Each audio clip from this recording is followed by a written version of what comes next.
আসসালামু আলাইকুম। আজ আমি আপনাদের মাঝে নিয়ে এসেছি ভিন্ন স্বাদের ভিন্ন একটি ডিমের চপ রেসিপি। আশা করি আপনাদের প্রত্যেকের এই রেসিপিটা ভালো লাগবে। আমি ফার্স্টে একটি ডিম গুলিয়ে নিব। এটির জন্য নিয়ে নিয়েছি পেঁয়াজ কুচি, মরিচ কুচি এবং ধনিয়া কুচি এবং সামান্য পরিমাণে লবণ দিয়ে নিয়েছি। তারপর দিয়ে দিয়েছি 1 চিমটি ভাজা জিরা গুঁড়া। এখন ভালোভাবে এই উপকরণগুলো একত্রে মিশিয়ে নিব।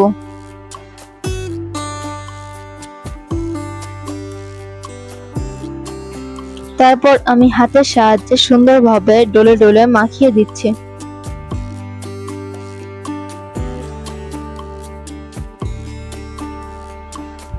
আমার উপকরণগুলো একত্রে মাখানো শেষ। এখন আমি এর ভেতর একটি ডিম ভেঙে দিচ্ছি। তারপর এটা কাঁটা চামচের সাহায্যে সুন্দরভাবে আমি ডিমটি গুলিয়ে নেব। ডিমটা আমি খুব ভালোভাবে মিশিয়ে নিচ্ছি। হয়ে গেল আমার ডিম গুলিয়ে নেওয়া।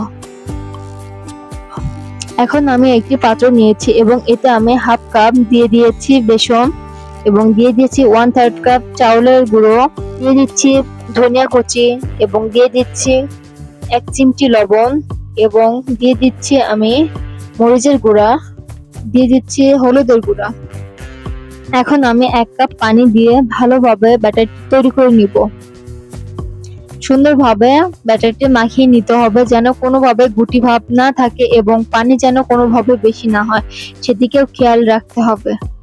ব্যাটারের পানি বেশি হলে ডিম গুলিয়ে নিতে অসুবিধা হবে, এই জন্য একটু ঘন রাখতে হবে। এখন আমি চুলায় একটি প্যান বসিয়ে দিয়েছি এবং এতে আমি পরিমাণ মতো তেল দিয়ে নিয়েছি। আমি তেল গরম হওয়া অবধি অপেক্ষা করব।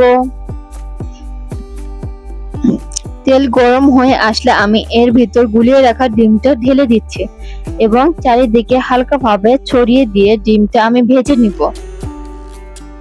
আমার চ্যানেলটি ভালো লাগলে একটি লাইক এবং কমেন্ট এবং সাবস্ক্রাইব করে সবসময় আমার পাশেই থাকবেন। এখন আমি ডিমটিকে আস্তে আস্তে উল্টে নিচ্ছি। এই ডিমের চপটি খেতে ভীষণ ভালো লাগে।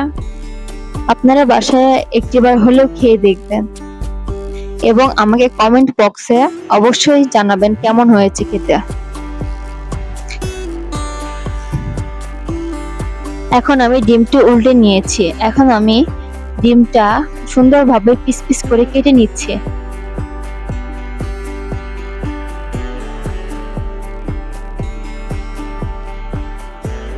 এখন আমি ডিমটি অন্য পাত্রে তুলে নিচ্ছি।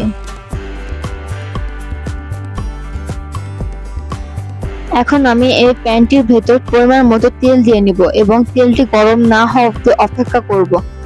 তেলটি গরম হয়ে আসলে গুলিয়ে রাখা ব্যাটারের মধ্যে পিস পিস করে রাখা ডিমগুলো একটি একটি করে চুবিয়ে তেলের মধ্যে ছেড়ে দিচ্ছি। এটা সত্যি ভীষণ ভালো লাগে খেতে। এই পর্যায়ে আমি চুলার আঁচ মিডিয়ামে দিয়ে দিচ্ছি। আমি প্রতিটি ডিমের পিসগুলো একইভাবে ব্যাটারের মধ্যে চুবিয়ে তেলের মধ্যে ছেড়ে দিচ্ছি।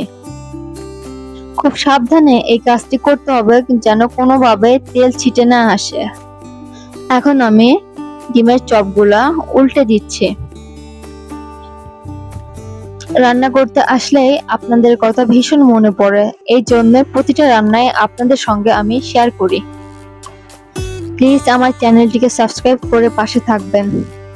দেখুন প্রতিটি চপ বাদামি রং ধারণ করেছে, তার মানে এই চপগুলো হয়ে গেছে।